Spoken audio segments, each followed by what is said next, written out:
First, I will provide you with the verses from John 10 verses 21 to 25, from the New International Version, and then I will expound on them. John 10 verses 21 to 25, NIV. 21 But others said, These are not the sayings of a man possessed by a demon. Can a demon open the eyes of the blind? 22 Then came the festival of dedication at Jerusalem. It was winter.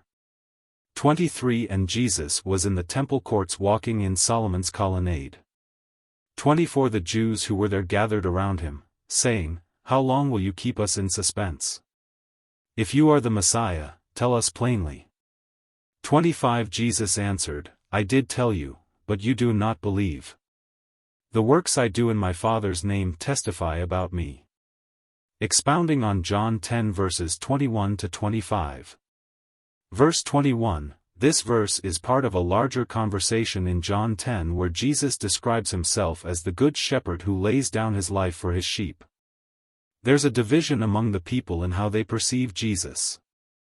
Some see his miracles and teachings as proof that he's from God, while others believe he's demon-possessed. The reference to opening the eyes of the blind relates to Jesus healing a man born blind in John 9, a miracle that further deepened the division in opinions about him.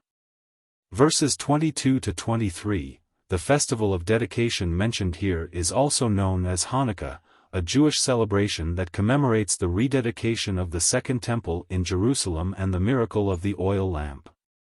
The mention of winter and Solomon's colonnade, a part of the temple complex, sets the scene for the subsequent interaction. Verse 24, the Jews in the temple courts demand clarity from Jesus about his identity. Their question, if you are the Messiah, tell us plainly, reflects their frustration or impatience. They wanted Jesus to clearly and openly declare his messiahship. Verse 25, Jesus responds by saying he already has told them, not just through words but also through his deeds. The miracles and actions he performed were done in his Father's name, meaning they were performed with the authority and power of God. These works testify to his identity and mission.